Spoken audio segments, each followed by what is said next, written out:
Voici l'établissement scolaire l'EREA François Truffaut de Mainvilliers. L'EREA signifie Établissement régional d'enseignement adapté. C'est un établissement situé à Mainvilliers.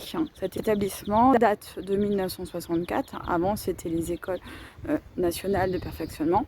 Et à la base, les élèves étaient scolarisés dans l'établissement la semaine et restaient le week-end. Ainsi, ils étaient pris en charge par des professeurs des écoles et ceux-ci s'occupaient des cours la journée, mais également des nuitées et du week-end. Cela permettait un encadrement éducatif.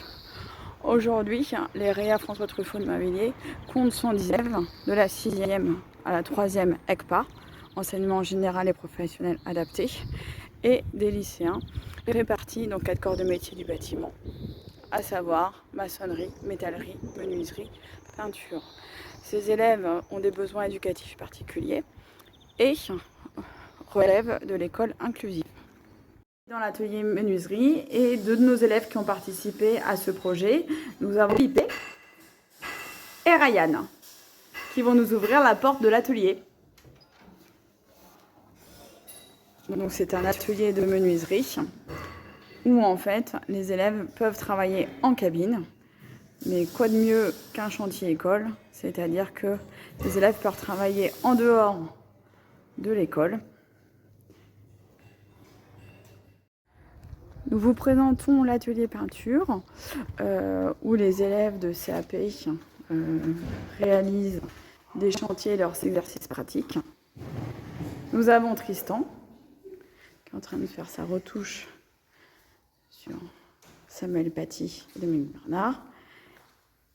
Et Louane qui est en train de terminer Saint-Exupéry.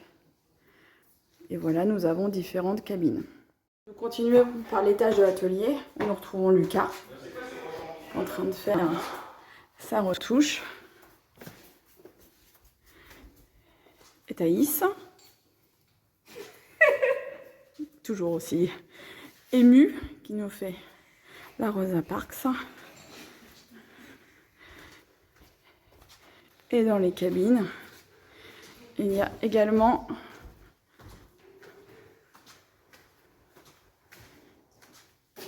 notre Tristan. Voilà. Quelles tâches as-tu réalisé lors de la rénovation des meubles? Alors j'ai commencé par les chercher et on les a ramenés ici. On les a inspectés et on les a remis au peintre. Et nous, les peintres, on a fait des travaux préparatoires du support, donc des meubles. Et là, on leur a redonné la joie de vivre, quoi. Top. Selon toi, quel impact ces meubles peuvent-ils avoir dans leur quotidien? Les meubles qu'on a donnés à la dame de Fatima, il y a des femmes et des enfants qui ont subi de la violence et nous, on a fait des meubles pour les aider et du coup, tous ils étaient contents de recevoir le meuble là. C'est ça.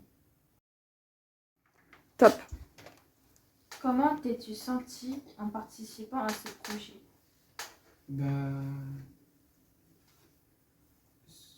J'étais ému. Et toi, Tristan? Moi, je trouvais que c'était très bien pour apporter de la joie et de la bonne humeur pour ces femmes. Et le projet, il a pris un peu de temps, mais on a quand même réussi à avoir fini à temps.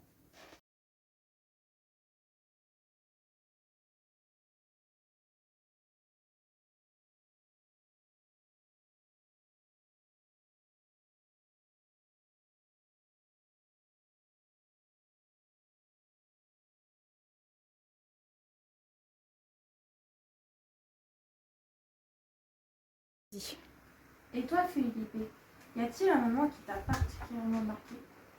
Oui, c'est quand on allait pour charger les camions et partir pour poser dans un logement d'urgence. Top. Recommanderais-tu cette expérience à d'autres élèves? Oui, je la recommande car ça fait plaisir de participer à un projet où on est tous solidaires. On est des lycéens qui s'engagent pour les autres.